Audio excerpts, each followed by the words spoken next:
Hi BookTube, I'm here with a kind of discussion video. I realized while I was reading and watching Canada Reads last month that reading with a certain question in mind actually changed the way that I viewed some of these books and how I underappreciated them or appreciated them more so based on this question that I came to my reading with. So I want to talk today about reading in context. So to expand a bit further on the Canada Reads, the question that was asked this year was, what is a book to break barriers? And I realized I was a little harsher on some of the books than I would have been if I hadn't come with this concept of breaking barriers. So for example, When Everything Feels Like the Movies was definitely, I felt, not a book to break barriers. But if I hadn't read it in that way, I think I would have actually liked the book, and it would have been one of my favorite books. So that kind of, you know, is really got me thinking about why we read changes the way that we appreciate or understand books. So I was thinking about the different contexts that you read. So obviously the first one is when you come in with a predetermined a question in mind. So if you hear something about a book, or you watched reviews and stuff, and you get these ideas and you come to the book and you're asking all these questions of it and you find that it doesn't answer it, I find that you don't appreciate it as much as if you just read the book simply for reading the book. Because you come to the book with an expectation and you get really disappointed when it doesn't meet those expectations.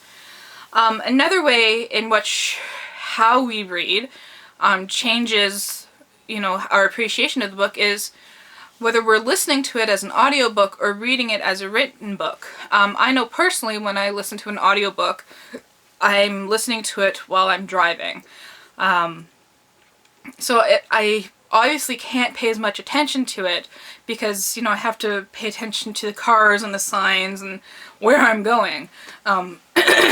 So your level of attention, I have to listen to a book that doesn't require you to pay attention to all the details. Whereas if you're reading a written book, you can devote that attention to it.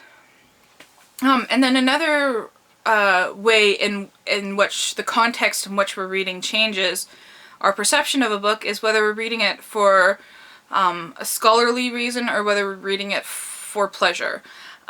So if you're reading it for school, or if you want to write an essay about it, even if you're not in school, I know some people do that, like myself, you're actively looking for, symbols, tones, metaphors, and all that other stuff that you have to look for, right? And you may actually come into it with preconceived ideas, say from your lecturer or from an essay idea that you want to use the book for. And the way in which you read the book changes as well. You either go back and you reread passages, or you skim through parts of it because you have a big huge pile you have to get through,